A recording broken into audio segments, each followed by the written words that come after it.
Welcome to episode 237 of Lucretius Today. This is a podcast dedicated to the poet Lucretius, who wrote On the Nature of Things, the most complete presentation of Epicurean philosophy left to us from the ancient world. Each week we walk you through the Epicurean text, and we discuss how Epicurean philosophy can apply to you today. If you find the Epicurean worldview attractive, we invite you to join us in the study of Epicurus at EpicureanFriends.com, where we have a thread for this and every one of our podcast episodes. This week we're continuing in On the Nature of the Gods. If you're following along in the Yang edition, we're on section 19 at the top of page 19. Last week we focused mostly on the discussion of images and potentially how prolepsis factors into the use of images. And we discussed the textual issue about which direction the images are flowing, whether they're flowing from the gods or to the gods. But today we're going to get back into a subject that has a really profound implication about a lot of Epicurean theory, not only in regard to the gods, but also in terms of the creation of the world, the eternality of the universe, and so on. And one criticism of myself and the way we present these things, here we are on episode 237.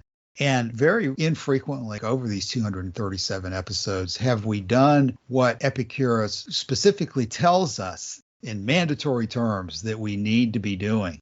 And of course, what I'm referring to there is the letter to Pythocles, section 117, where Epicurus ends the discussion of the things that we see in the sky, the stars, and why the universe is not supernatural. And he says at the end of that letter, all these things, Pythocles, you must bear in mind, for thus you will escape in most things from superstition and will be enabled to understand what is akin to them.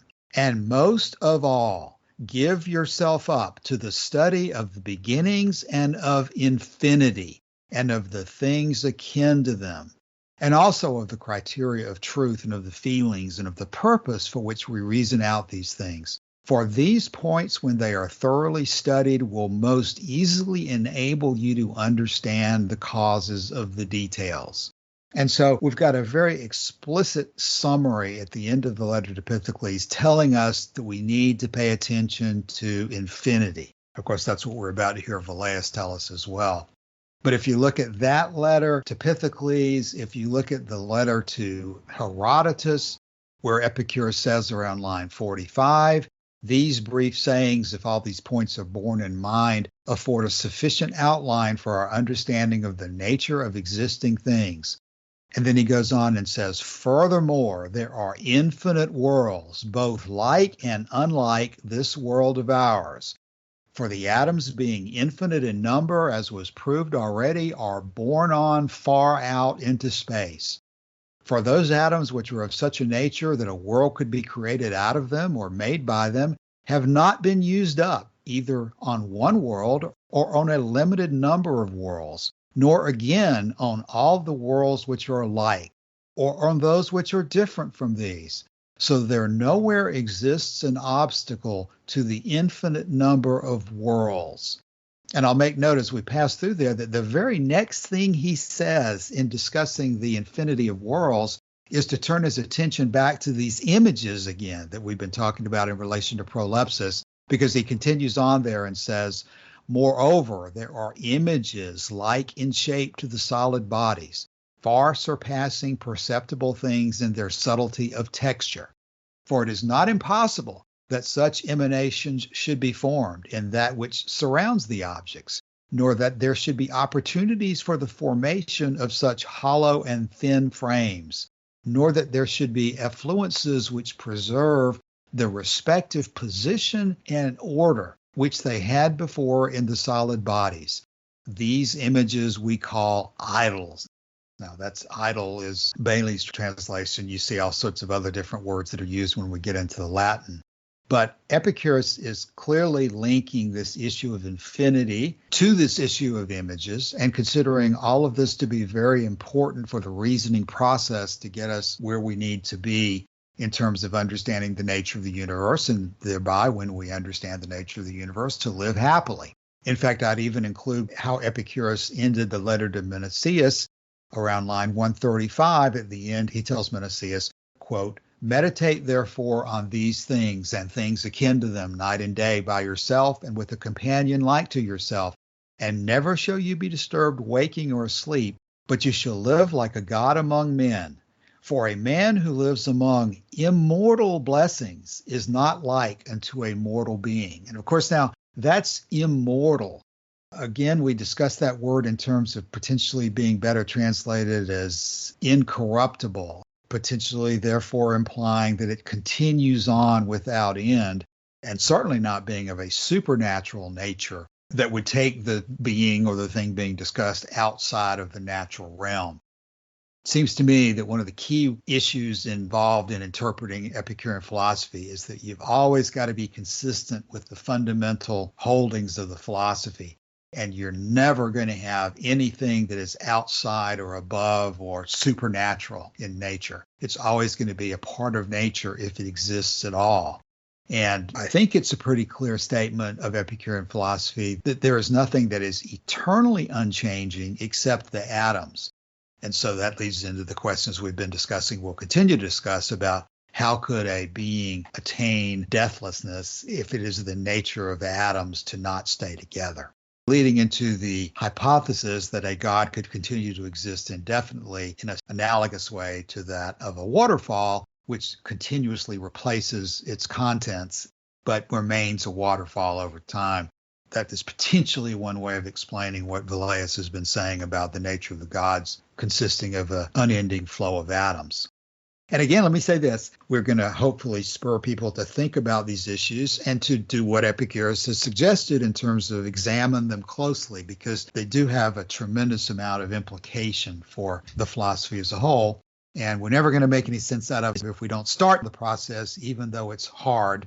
It's similar to this question of the formation of the universe. It's really hard for those of us who have been raised in a religious Western society to think about something not having a beginning and that there was a point when it didn't exist and that it came into existence, because we've had that drummed into us through the Bible and other religious positions. But the Epicurean position is that the atoms and the universe as a whole have always existed.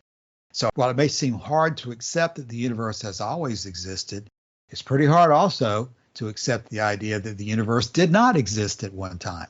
And Epicurus' position from an early age seems to have been that it makes more sense to understand the evidence around us as leading to the conclusion that the universe has always existed than it does to understand the evidence as leading to the conclusion that there's some supernatural being that created the universe. Again, let me take us back to section 19. Velleius has just made his comment that in regard to the gods, we perceive images owing to their similarity and succession, because an endless train of precisely similar images arise from innumerable atoms and stream towards or from the gods. Our mind, with the keenest feelings of pleasure, fixes its gaze on these images and so attains an understanding of the nature of a being both blessed and eternal. That's the part we discussed last week. Here's the new part. Following on immediately after that, quote, moreover, there is the supremely potent principle of infinity, which claims the closest and most careful study. We must understand that it has the following property, that in the sum of things, everything has its exact match and counterpart. This property is termed by Epicurus isonomia, or the principle of uniform distribution. From this principle, it follows that if the whole number of mortals be so many, there must exist no less a number of immortals. And if the causes of destruction are beyond count, the causes of conservation are also bound to be infinite. Now, after that, Velleius turns back to talking about the nature of the life of the gods and how they spend their time. So he moves on to a different subject. But this series of sentences here is extremely interesting, difficult, and it's going to take some time to sort through. I believe we did this a little bit last week, but let me again bring in the statements that Lucretius made that are relevant to this. Lucretius at Book 2, 1077 says, quote, there is this too, that in the universe there is nothing single, nothing born unique and growing unique and alone, but it is always of some tribe, and there are many things in the same race. First of all, turn your mind to living creatures. You will find in this wise is begotten race of wild beasts that haunts the mountains. In this wise the stock of men. In this wise, again, the dumb herds of scaly fishes, and all the bodies of flying fowls. Wherefore you must confess in the same way that sky and earth and sun, moon, sea, and all else that exists are not unique, but rather of number numberless, inasmuch as the deep fixed boundary stone of life awaits these as surely, and they are just as much of a body that has birth, as every race which is here on earth, abounding in things after its kind. So again, that's Book 2, 1077. Earlier in Book 2, and since I've taught this much, I will hasten to link on a truth which holds to it and wins belief from it, that the first beings of things which are formed with a shape like to one another are in number infinite. For since the difference of forms is limited, it must needs be that those which are alike are unlimited, or else that the sum of matter is created limited, which I've proved not to be, showing in my verses that the tiny bodies of matter from everlasting always keep up the sum of things, as the team of blows is harnessed on unbroken on every side. For in that you see that certain animals are more rare, and perceive that nature is less fruitful in them. Yet in another quarter and spot, in some distant lands, there may be many of that kind. And so the tale is made up. Even as in the race of four-footed beasts, we see that elephants with their snaky hands come first of all, by whose many thousands India is embattled with a bulwark of ivory, so that no way can be found into its inner parts, so great is the multitude of those beasts, whereof we see but a very few samples. But still let me grant this too, let there be, if you will, some one thing unique alone in the body of its birth, to which there is not a fellow in the whole wide world.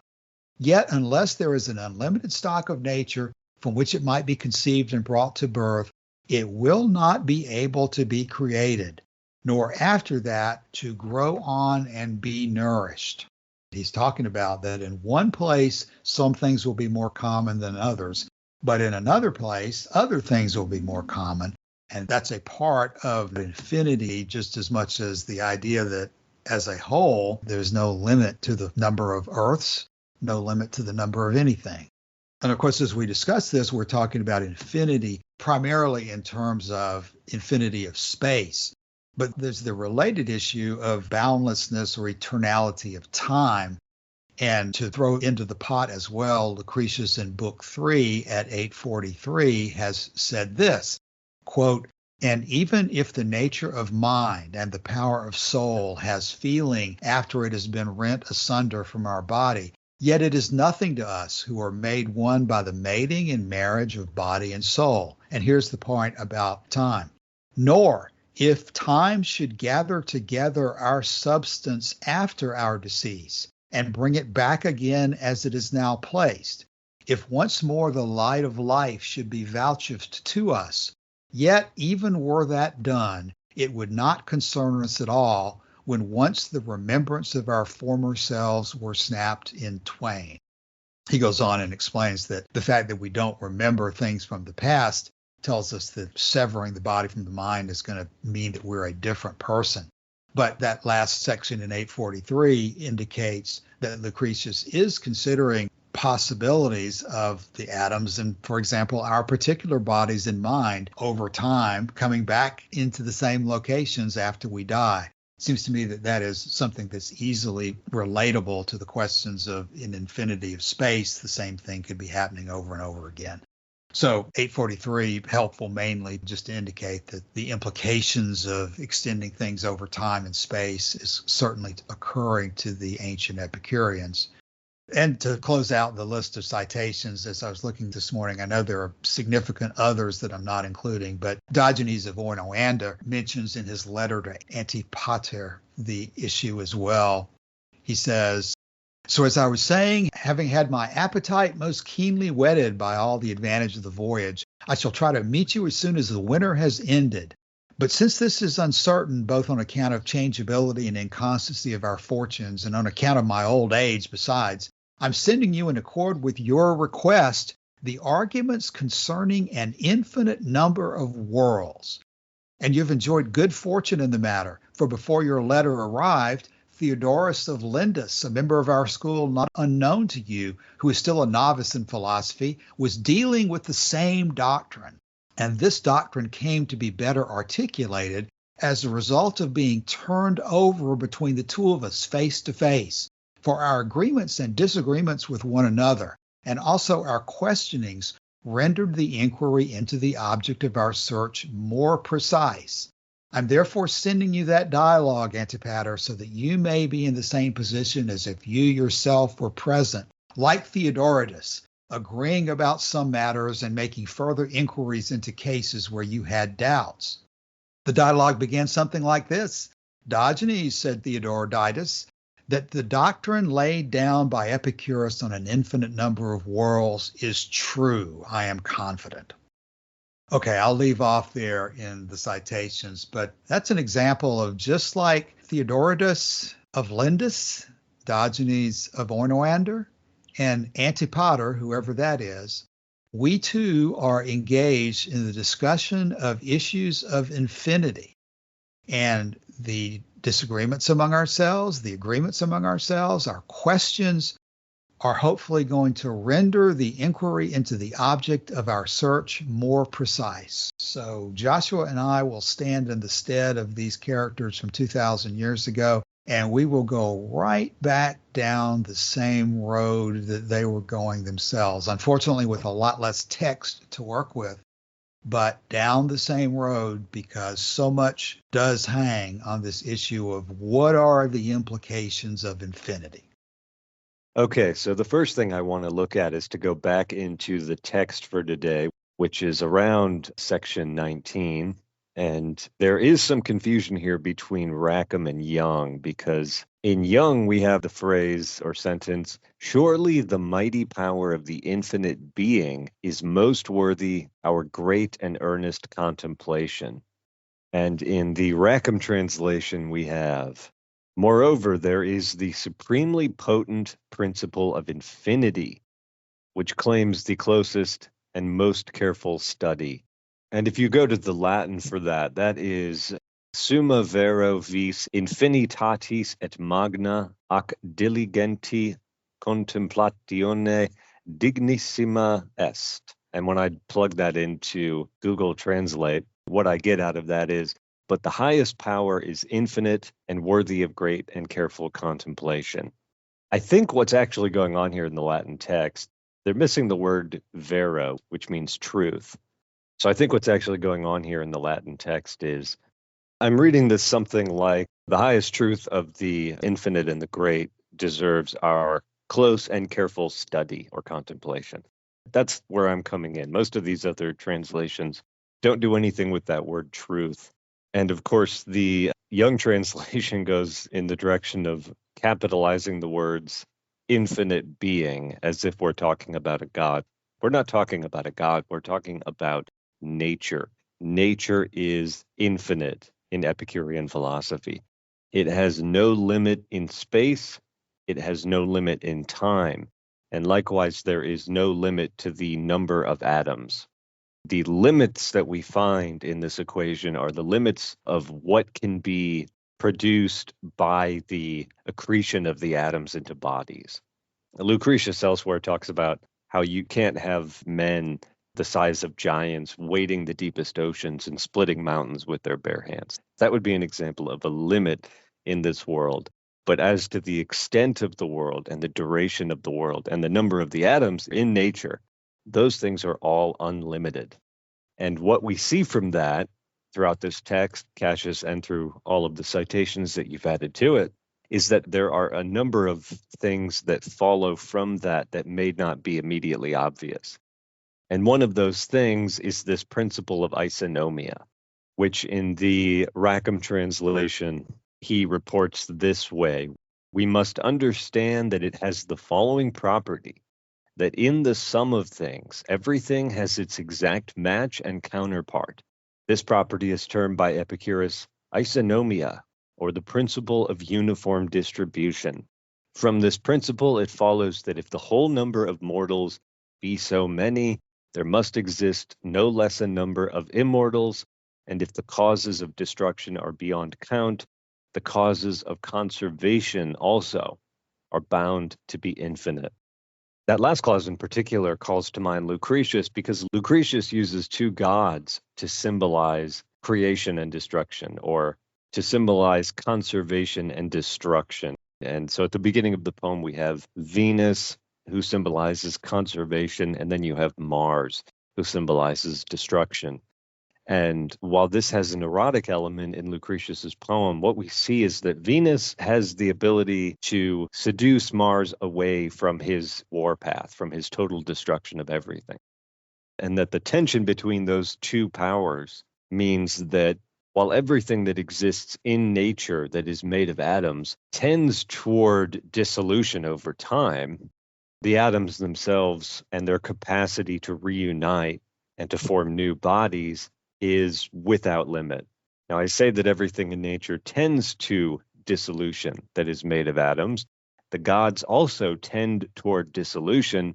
What is different about the gods, I think, and DeWitt makes this point clear, is that it's not that they are by nature immortal, it is that they are by their own effort incorruptible. Do you, Cassius, have a comment on that? Is that how you would describe this? That's exactly the way I would describe that. And I want to, at this point, thank the people on the forum who are talking with us about all this. And the reason I mentioned that is I do think it's essential to resist this temptation to read into a description of this process anything that is supernatural. If there's anything basic to Epicurean philosophy, is that the world did not come from chaos at the instigation of some supernatural influence. Everything operates according to the natural motions of the atoms in the void. And sure, there are different shapes of atoms and different sizes of atoms and different weights of atoms. I believe those are the three characteristics that Lucretius and Epicurus talk about: size, weight, and shape. Those differ, but essentially they're all the same in terms of being eternally solid and unbreakable and irreducible. There's nothing supernatural about any of them. Some are going to be smoother and rounder and smaller, and thereby able to interact with each other, as Lucretius talks about the nature of the soul. These are the type atoms that are involved in things that move quickly, but that doesn't make them supernatural. And the temptation to think that just because the gods are able to replace their atoms means that they must replace it supernaturally does not make logical sense. It's even somewhat debatable, I would say, whether there is really a law that requires that bodies that come together eventually split apart. I would say that it's our experience that that is the case, and so therefore we conclude that that's going to happen. But other than the force of motion itself, I don't know that it's absolutely clear that it is inevitable that atoms, once they get into a particular configuration, are going to split apart. Part of the process of what we're examining here probably needs to include this question of whether there is a natural law that requires bodies that come together from atoms to split apart over a particular time frame. And essentially, that's what we're talking about in regard to an eternal being, is that they are deathless because they have found a way to replace their atoms into the same structure, and that the structure therefore need have no end. Certainly, in general, there's no force of fate in the universe, certainly no supernatural force of fate that requires certain things to happen. So it's not an easy question to answer, but I think that's something that would have to be considered. And at least in the current context of discussing a being which is able to continue its life, it seems very clear that what Epicurus is hypothesizing is that through natural means, And of course, that's where the intermundia comes in, the fact that we are sort of between the worlds and you're not theoretically subject to the same forces of constant collisions that we see in our corner of the universe, so to speak. But all of that leads to the conclusion, I would submit, that there is no reason whatsoever to consider the eternal replenishment of the bodies of these eternal beings as being supernatural. I even probably should not even use the word eternal. Eternal to me is another word that has one of these supernatural connotations to it. And I think any kind of supernatural connotation is something that has to be avoided. Endless, boundless, infinite are more neutral words. And the only thing that I see in all of this material that Epicurus is insisting on is that these beings have found a way to continue the replenishment of their structural atoms so as to not lose the shape of the structure ever over time. That they have a process of maintaining that structure using purely natural means. And in a related issue, another aspect of that that's come up is that we do have to be very careful with Cicero. Cicero is an enemy of Epicurean philosophy. He cannot be expected to present the philosophy in as great a length and detail and richness as would a proponent of Epicurean philosophy. He thinks the whole idea of atoms is wrong, and so he's not going to spend any more time than he absolutely has to explaining Epicurean philosophy. But offsetting that, it's important to recognize that a lot of Cicero's major friends were Epicureans and were strong Epicureans. They had been to Epicurean school, so to speak. They had talked to Epicurean professors, so to speak. They were very familiar with the details of the philosophy. And I think it would be very reasonable to consider as part of evaluating what Cicero says, that he wanted to be influential. He wanted his arguments to be accepted. And I don't think a professional lawyer, advocate, philosopher, statesman like Cicero would think that an absolute misstatement of fact would produce much persuasiveness to his listeners. He's encouraging them to conclude something different, but I think we can expect that Atticus, Cassius, the other significant number of Epicureans who surrounded Cicero would not have found his presentation effective if he had absolutely misstated a basic fact of Epicurean philosophy. And again, it's certainly a boon to us that 2,000 years later, we're still talking about what Cicero has written. But he was writing for people of his own day and his own age with the idea and hope that his viewpoints in attacking Epicurus would help maintain the Roman system that he was a fan of. And his goal was that, not necessarily being the world's greatest philosopher. And it would not have been logical for him to think he could succeed in persuading his friends to move away from Epicureanism if he was not willing to grant them the accuracy of what they understood Epicurus to have been saying. So in many of these cases, I think we can take the words that Cicero places in the mouth of Velleius as accurate as far as they go. Right. So getting back to this question of whether anything supernatural happens in this universe, the Epicurean or Lucretian or Velleian universe. And the answer to that has to be no for this to actually work in an Epicurean way. But in this text here that we're reading, and I'm again reading from the Rackham translation, he doesn't refer here to the force of destruction or to the power of destruction or to the law of destruction. He refers to the causes of destruction. If the causes of destruction are beyond count, the causes of conservation also are bound to be infinite. What are the causes of destruction? In several of these texts we hear, particularly in Lucretius, we hear a lot about blows, that it is the blows from other atoms that knock our own atoms loose. And when you have another large body of atoms that knocks against us, this causes damage, this causes dissolution, and it causes destruction. And you rightly mentioned, Cassius, that in Lucretius's Intermundia, that there's just fewer blows that are happening. And that's one of the ways that the gods are able in this universe to avoid destruction or dissolution. But the fact is, we talk about the gods having this ability to conserve themselves and their atoms or replenish their atoms in the face of the causes of destruction. But the reality is that all living things that we know of have this ability. It's just that in nearly all of the living beings that we know of, the causes of destruction overwhelm the causes of conservation. Joshua, that's exactly right. I don't think there's anything necessarily conceptually different between an endless lifespan and one that lasts for an hour or for a day or for a week or for a month. The extent of the time doesn't change the nature of what's going on. We know that the universe itself continues in existence because of the flows of the atoms from one place to the other.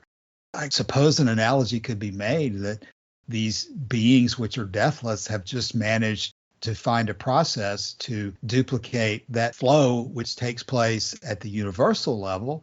They've been able to duplicate that on a more local level in regard to their own existences. The universe itself stays into existence without end because of the flows of the atoms. And it would be natural for Epicurus to look into flows of atoms as a way for beings to maintain themselves in a particular locality as well. Exactly. And if you just look at other species here on Earth, there are reptiles that can lose limbs and gradually regrow them.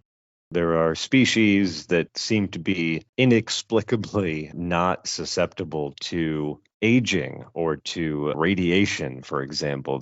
There's quite a lot of interesting things here on Earth. And with the emerging field of gene therapy, the question is, can we take some of that and splice it into our own bodies?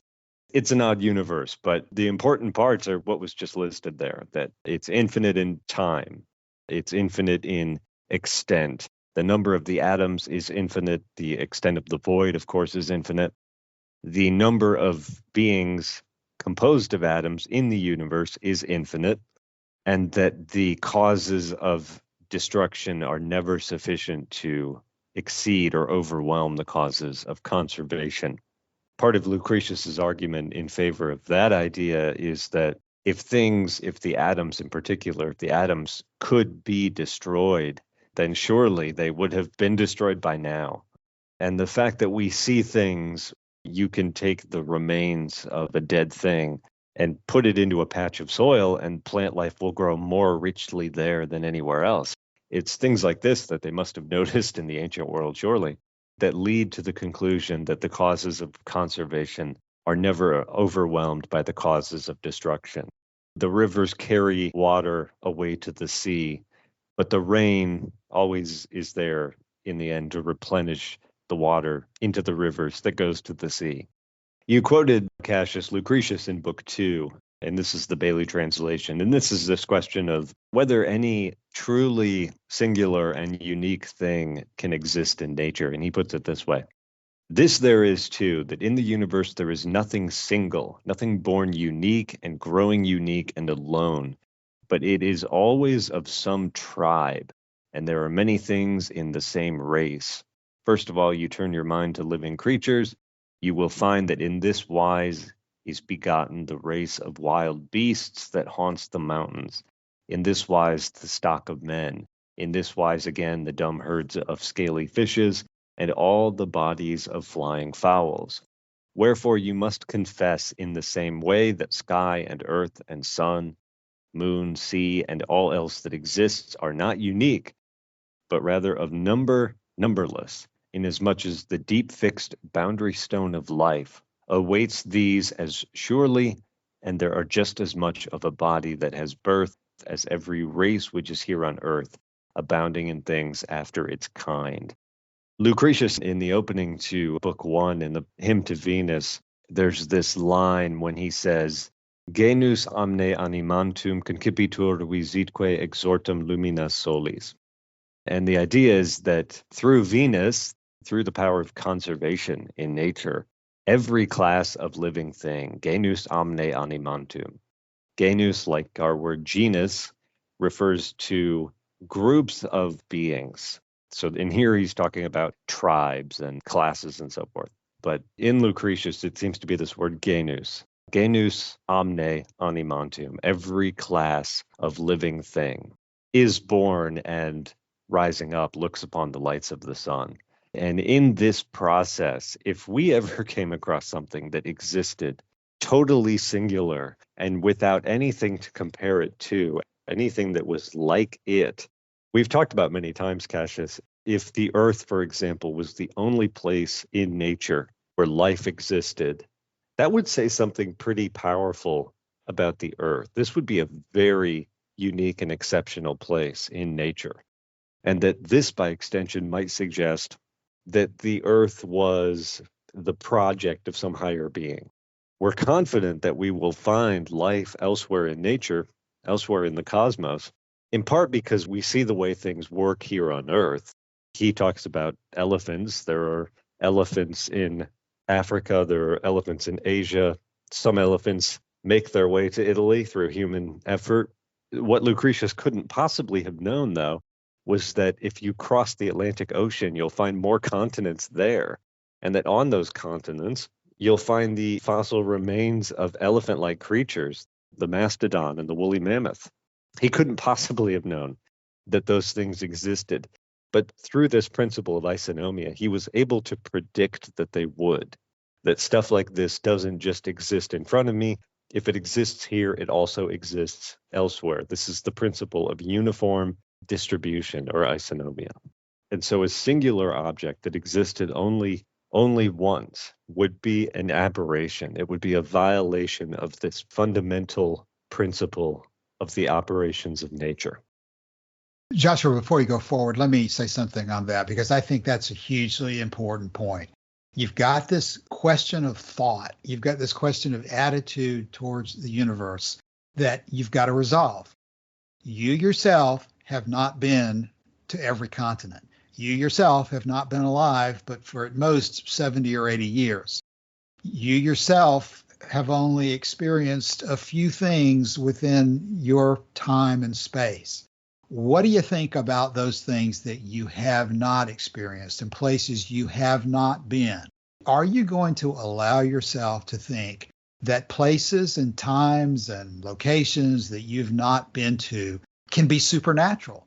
What kind of a thought process would allow you to say that, well, I haven't been there, so maybe God is there. Maybe God's on the other side of the moon. Maybe there's pink elephants dancing on the other side of Mars. You've got this fundamental question of, do you take existence as you observe it and extrapolate from that a set of consistent observations that you then apply and use as the basis for thinking about what exists in other places? Or do you just allow yourself free rein to say anything's possible? I've never been to Africa. There could be giants with one eye, with computer brains who live forever, and, on and on and on. Speculations that if you come at it from the wrong position and take the position that, well, I've never been there, so I don't know. And because I don't know, anything's possible over there. Well, I think that type of questioning has to be examined and hammered down early on in the process here, because it looks to me like that's exactly what the Epicureans were concerned about, and took the position that no, the absence of evidence is not evidence of absence. All sorts of cliches that get used in that subject. But just because you don't know anything about a particular topic, if you have a need to take a position on it, many things you're not going to have a need to take a position, so there's no need to speculate about it. But if you're being confronted with people, as we are every day, who tell us to organize our lives according to a divine being who has created the universe and who has told us what to do, then we're going to need a position on whether such a being exists or not and can exist. And so I think what you've just been going over is an extremely important point. If we see one thing of a kind, that means that the existence of that thing is possible. And would anything justify us in concluding that a supernatural being created that thing, and that that single thing is a violation of all the rules of nature that we've observed for the rest of our own personal existence and through the rest of human existence as well, that's reliably reported to us? I think the Epicureans are saying, no, you don't take that position.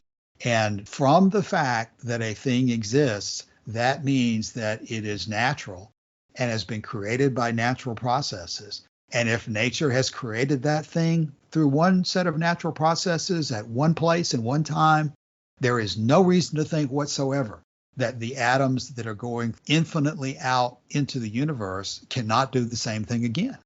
Which is not to say that they're going to do the same thing again in the same place very frequently, but over a boundless universe, if it happened once, it can happen again. And so you're going to run into the logical questions of, does the single existence of a thing imply that things like that exist an infinite number of times in an infinite universe? What do you think about that? Yeah, I certainly think that that's a correct way of looking at things. We have to be, the word class is interesting, every kind of thing. Am I going to find a Maytag dryer somewhere out in the Cygnus constellation or something like that? I don't know, but we can expect that given enough time and given the ability, we're limited as a species, partially because just the amount of effort it would take to get to the nearest star, which is Alpha Centauri, right? It would take the fastest thing we've ever launched, which was a satellite, which was fired at the direction of the sun. If we sent that to the nearest star, it would take something like 40,000. It would take a long damn time. Let's put it that way. And that's just to get to the nearest star. So short of some faster than light travel, exploring the universe becomes kind of beyond our reach as a species, or it appears to be right now, without violating some law of nature. And so it's possible, given the sheer size and scope of the universe and the time range, one way to think about humanity's duration as a species, I was told if you start at the center of your chest and you work out to the tip of your finger in the history of the Earth, half of that distance is there's no life at all. And then most of the remaining distance is like single cellular life. And all of human history is a single pass of a nail file along the fingernail. That's it. Working from the chest to the tip of your fingers and to the end of your fingernail, a single pass of the file wipes off human existence from this timeline completely. And so given our very narrow window onto these things, it's possible that we'll never find another living thing in the universe. We shouldn't necessarily conclude from that it doesn't exist out there somewhere. We're limited by how far we can go and how long it takes us to get there. We're limited by the power and scope of our telescopes. And we're limited also by our particular existence in a moment in time, right? It's possible that some of the planets that we've already examined, it's possible that 100 billion years ago, there was something there, that there was life there, but it just doesn't exist anymore. And it doesn't exist now for us to see it. I'm kind of rambling on this, but the challenges that exist for us to find this stuff out there are very limiting for our species. But it makes sense when you take in Epicurus's view of the cosmos that if we see it here, we should see something very like it, not just somewhere else in the cosmos, but possibly an infinite number of times, given an infinite extent, an infinite number of atoms, and an infinite duration. Yeah, Joshua, I agree with the direction you're going. I didn't mean to put you on the spot by asking the question that way, because I certainly am not sure of the right answer about this myself. But I do think you go back and compare the difficulty of this question with the difficulty of suggesting that there's a supernatural being. That however hard the forces of nature might be for us to understand when we think about such vast distances and such vast lengths of time, it is still more graspable and rational, reasonable to conclude that over the vastness of space and time, things are going to happen multiple times. Things are going to happen essentially in the end an infinite number of times. That argument is still a lot more reasonable than to suggest that the forces of nature at one point were just absolutely suspended by some supernatural, unique event that the priests and religions of the world want you to consider to be the source of everything. Even Aristotle wants you to consider it to be the source of everything. You've got a competition between these two perspectives in which neither one of them are easy for us to get our minds around. But the one offered by Epicurus is a natural one that has evidence behind it when, in fact, the argument that is suggested as the alternative by the religions is telling you to not look for evidence. It's telling you to ignore the evidence that you do have. It's telling you that the evidence that you do have is leading you astray, that once you put that aside and realize the truth of our divine revelation, you'll see that you should never trust your senses in the first place. And the difference in those two directions is dramatic, but I think Epicurus's direction is the clearly superior of the two. And again, we're not going to be successful in this episode or in 1,000 episodes in coming to certainty about this, but it really is fascinating to think about the implications of these ideas and to think about how the Epicureans were pursuing these ideas 2,000 years ago, and the fact that really the same questions confront us in the same way today, and that this is a much more productive way of living with nature and attempting to come up with a way to live happily than is the method which suggests that you suspend the laws of nature and look for some kind of divine intervention, that we have nothing to base such things on other than the representations of self-interested people who have a good reason for you to believe that they have a connection with some divine truth that you don't have. There's lots of reasons for accepting the evidence that nature gives us as the foundation of your philosophy, and lots of reasons to reject the representations of self-interested people which conflict with the evidence of nature. There are so many directions, Cassius, we could take this conversation. I think this bears on the riddle of Epicurus. Lucretius gives a whole number of examples, and one of those examples is this idea that our atoms, the atoms that make up our body and our soul, could one day in the future and may one day in the past have come together to form a being that looks exactly identical to ourselves. It's possible he's tapping in here to this idea among the early philosophers in Greece called metempsychosis. In philosophy, metempsychosis is the transmigration of the soul, especially its reincarnation after death. The Orphic religion, which believed in metempsychosis, first appeared in Thrace on the northeastern frontier. Orpheus, its legendary Thracian founder, is said to have taught that soul and body are united by a compact, unequally binding on either. The soul is divine but immortal and aspires to freedom, while the body holds it in fetters as a prisoner. Death dissolves that contract, but only to re-imprison the liberated soul after a short time. For the wheel of birth revolves inexorably. Thus the soul continues its journey and alternates between a separate, unrestrained existence and a fresh reincarnation around the wide circle of necessity as the companion of many bodies of men and animals. And this idea was actually, it was still current in Asia Minor, in the cities on the southern coast of the Black Sea during the time of Lucian. I think he was writing in like the 2nd century AD or something. But he's talking about Alexander the Oraclemonger, who not only claims that he existed in previous lives, but that he will continue to exist in future lives. And included in his oracles are predicting what you will become in your next life and what you have been in your past life. And one of the devotees of this position was thought to have been Pythagoras, who was the pupil, possibly, of Pherecydes of Syros, the earliest Greek thinker with whom this idea of metempsychosis is connected. So Lucretius is even picking up on this idea and saying that in an atomic universe, it's possible that our atoms will come together in an identical pattern as they exist in us now. But from this, we should not conclude that we, as distinct people, that we will continue to exist when the atoms come together again.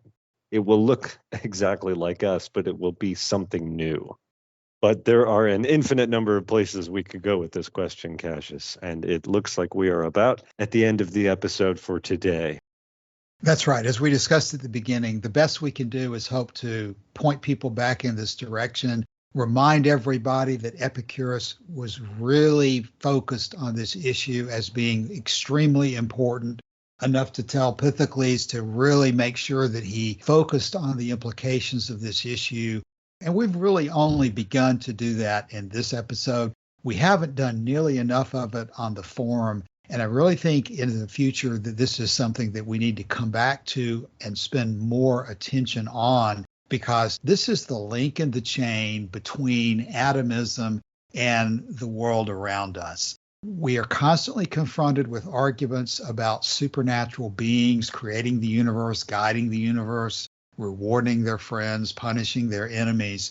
And Epicurus was concerned about constructing a persuasive alternative hypothesis about the way the universe works. And there is a great deal of distance between atoms falling through the void and the formation of worlds and human beings and all of the things that we see in the universe. And you need to be able to have a coherent understanding of how you can get from one to the other. So you've got images, how the repeated exposure to images over time was thought by Epicurus to lead to thoughts and other processes directly in the mind. You've got all sorts of observations that we're aware of today, and to some extent they were aware of then, but we have many more today that can be used to investigate these issues. So I made a couple of notes in post number 27 in this thread for episode 327 about things that we can observe going on in nature. I've always found Fibonacci sequences and fractals to be particularly interesting. And that's not to even mention the fact that Diogenes Laertius records that the Cyrenaics had held that pleasure was directly related with smooth motion. And I don't know whether that goes back to Democritus or not, but it certainly seems like smoothness and roughness and flows of atoms. When you read Lucretius about the experience of tasting pleasant food and so forth as you digest it, it certainly seems like smoothness and roughness involved in not only the shapes of the atoms, but also in the motion of things is going to be something that the Epicureans would have been investigating, and how over time repetitive flows in a particular direction and a particular shape could give rise to more complex shapes and flows over time. So that is a much more productive way of examining the nature of the universe and thinking about the practical applications of it, rather than just hypothesizing some supernatural event and then continuing series of supernatural events that totally contradicts nature. We have evidence to work with, and we need to work with that evidence. That's what Epicurus appears to have been doing, and that's what he suggests, that as part of your philosophical time, you examine those issues yourself, because it's through this kind of examination, this kind of discussion, this kind of thought processes about the way the world works, that you're going to gain the confidence to dismiss these ridiculous supernatural claims and the impositions of all sorts of fabrications and assertions of priests and philosophers about the way you should live that have no foundation in them at all. You mentioned earlier in the episode about the unlimited number of causes, and you contrasted that, Joshua, with the opening of Lucretius, where he is focusing the idea of unlimited causes of preservation in this personification of Venus. And I think that's what he's doing. He's personifying in Mars the unlimited number of causes of destruction. And that's an example of the way to unwind these things, I think, is that you realize that in the physics, there's unlimited numbers of these causes, but you have to get your mind around them somehow. Maybe that's part of what Lucretius was doing in the opening there, was suggesting a way to get your mind around in the form of Venus as a representation of the unlimited causes of construction and preservation, with Mars being the personification of the opposite. So there's all sorts of ways to approach this and unwind what Epicurus is saying. It's tempting for us to step back and say, well, I'm never going to get very far with that myself. I'm just going to decide what Epicurus has to say about how much ice cream I should eat today, or what Epicurus has to say about whether I should decide to engage in a life of politics versus a life of being a doctor or whatever. All of those things are important, but this is important as well. And so we'll do our best to continue to help you examine these issues as we go forward in the study of Epicurus. Joshua, any closing thoughts as we begin to wrap up? Yeah, Lucretius throughout his poem uses the idea that he is placing his own feet in the footsteps of Epicurus. And what he's really saying is, Epicurus, you made it easy. You laid a path that it was easy for me to follow. And it's difficult, I think, to imagine Epicurus not being in some sense proud of Lucretius. But the other side of this is that beyond Epicurus, there is another goal, and that goal is the life of the gods, this blissful and incorruptible life of the gods, and that there is a path from Lucretius to Epicurus to these gods. And that this is the project of Epicurean philosophy, is to follow that path, to plant your feet firmly in those footprints, as Lucretius would say. Yeah, let me join in on that for just a moment, because I think that that is a very important aspect of what we're doing at the Epicurean Friends Forum and in discussing Epicurean philosophy in general. It is certainly tempting and legitimate for those people who want to do it to just go off on your own, do your own thing, start everything afresh as if the world had never existed before you were born, and spend all your time insisting that you do everything your way in your own time and your own method, and that you don't care what anybody else has ever done.